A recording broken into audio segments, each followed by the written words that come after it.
O Senhor esteja convosco. Ele está no meio de nós. Proclamação do Evangelho de Jesus Cristo segundo Marcos. Glória a vós, Senhor. Depois que João Batista foi preso, Jesus foi para a Galiléia, pregando o Evangelho de Deus e dizendo: O tempo já se completou e o reino de Deus está próximo. Convertei-vos e crede no Evangelho. E passando à beira do mar da Galiléia, Jesus viu Simão e André, seu irmão, que lançavam a rede ao mar, pois eram pescadores. Jesus lhes disse: Segui-me, e eu farei de vós pescadores de homens. E eles, deixando imediatamente as redes, seguiram a Jesus. Caminhando mais um pouco, viu também Tiago e João, filhos de Zebedeu. Estavam na barca consertando as redes, e logo os chamou. Eles deixaram seu pai Zebedeu na barca com os empregados e partiram, seguindo Jesus. Palavra da salvação. Glória a vós, Senhor. Louvado seja nosso Senhor Jesus Cristo. Irmãos e irmãs presentes aqui no Santuário do Pai das Misericórdias, aqueles que nos acompanham também pela TV Canção Nova neste momento. Depois de vivenciarmos todo esse tempo bonito do Natal, nós encerramos no dia de ontem com a festa do batismo de Jesus.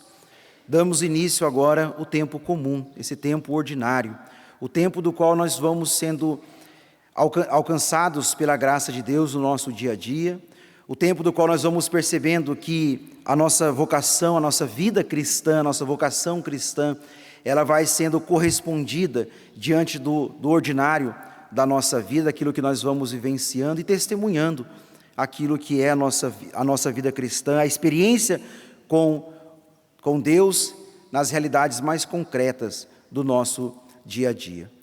E hoje a liturgia da palavra, já nos inserindo nesse tempo novo, o tempo do advento que nós estamos adentrando, ela revela a nós, traz a nós aquilo que é a nossa identidade e a nossa missão. A identidade de homens e mulheres, filhos e filhas, de adorar o Senhor. De homens e mulheres que precisam ter sempre o seu coração derramados diante do Senhor, prostrados diante do Senhor. E a nossa missão, como discípulos, seguidores de Jesus, sair por este mundo para anunciar o Evangelho. Assim como nós ouvimos no Evangelho de hoje, Jesus chamando os seus primeiros discípulos, porque o reino de Deus está próximo, a urgência.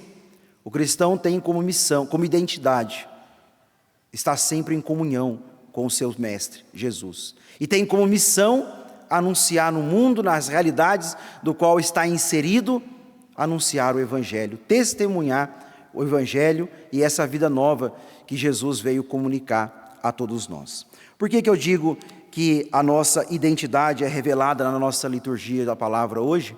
Porque na primeira leitura que nós ouvimos do profeta Samuel, Eucana, esse homem, filho de Jeroão, ele tinha duas esposas. Naquela época ainda era permitido a poligamia. Uma esposa tinha vários filhos, a outra, que é Ana, que depois vai ser mãe de Samuel, mas ainda não ainda ela está estéril, ela não tinha filhos.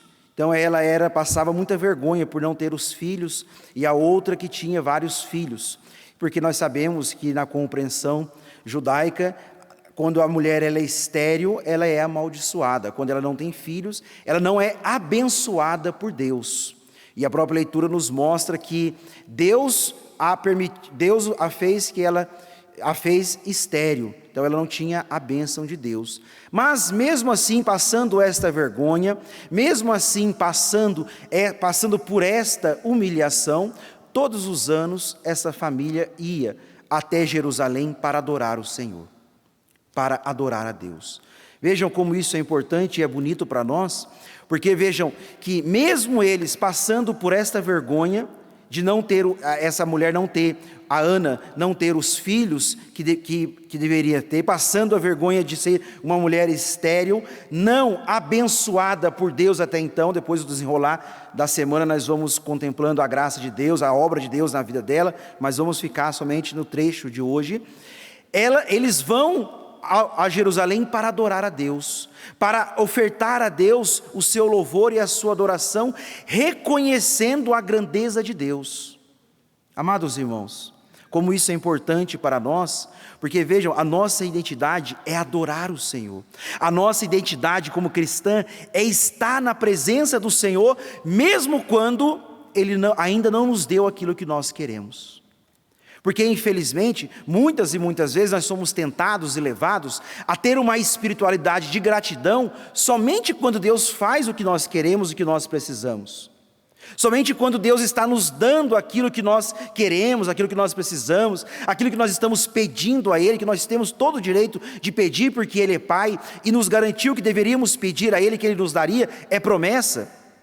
Mas muito mais do que as graças que Deus tem para nos dar e que nós precisamos e devemos e temos o direito de pedir a Ele, reconhecer que a nossa identidade precisa ser de um coração adorador, de um coração que reconhece a grandeza de Deus, sim, mas um coração que é dobrado diante da autoridade de Jesus, diante da autoridade de Deus, mesmo sendo motivo de chacota talvez, de preconceito, eles iam adorar a Deus. Eles iam adorar a Deus. Isso é importante para nós, porque a adoração é quando nós reconhecemos a autoridade de Deus, sim, mas a adoração também é quando nós vamos colocar a nossa vida ao controle de Deus. Toda a nossa vida tem que estar ao controle do Senhor, ao controle da vontade de Deus, nas mãos de Deus. Adorar é reconhecer que Deus é tudo, sim, mas reconhecer que Deus é tudo deve nos levar a colocar a nossa vida em suas mãos, ao seu controle. Não ao nosso controle, mas o controle de Deus, o controle do Pai das misericórdias, para que Ele possa conduzir, para que Ele possa levar a nossa vida. Adorar a Deus é fazer que a nossa vida se torne dependente dEle. E aí perguntamos, depois de contemplarmos toda essa experiência bonita do Natal, será que a nossa vida está dependente de Deus ou dependente de nós mesmos? Porque adorar a Deus é fazer a nossa vida totalmente dependente de Deus. Diante da tutela do Pai, da vontade do Pai, do querer do Pai, a nossa identidade, ter realmente este coração adorador. Porque, vejam, isso é importante para nós também. O coração do homem novo, o coração da mulher nova, depende se ele é um adorador.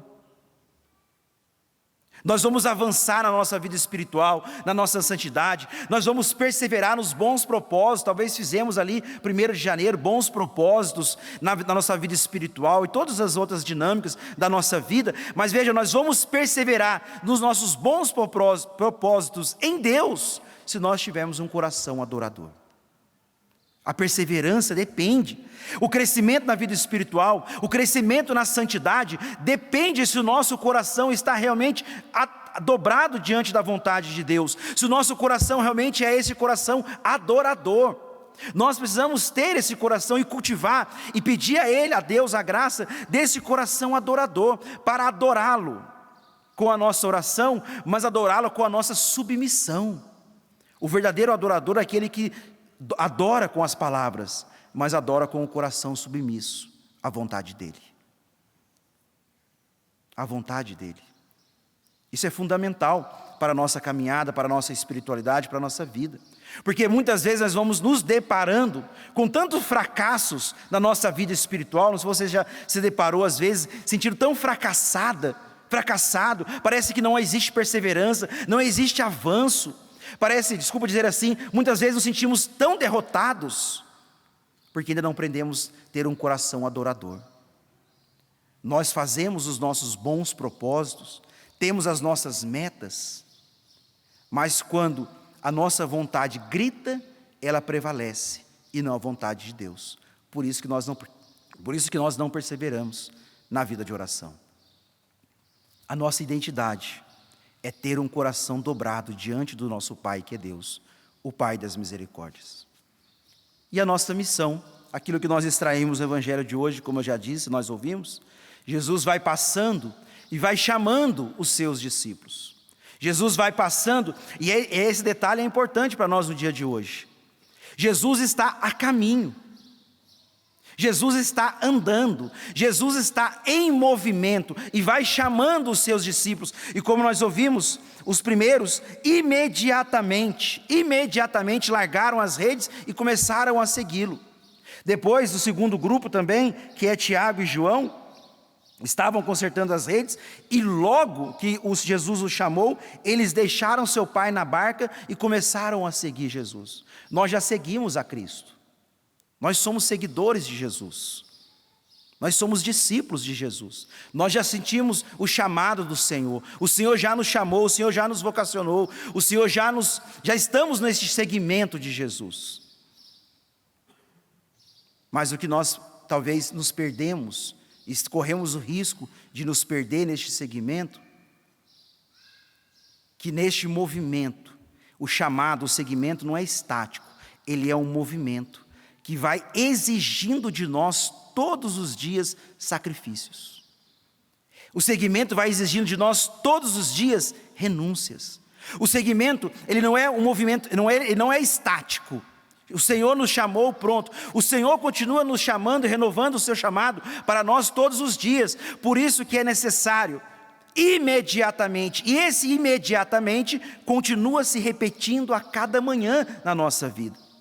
O problema é que nós seguimos o Senhor, deixamos as coisas para trás, mas aos poucos vamos voltando para buscar aquilo que deixamos. Vejam, imediatamente precisa se repetir a nossa vida todos os dias, toda manhã. Porque nós esquecemos que o seguimento de Cristo exige as renúncias, exige os sacrifícios que nós vamos deixando de fazer.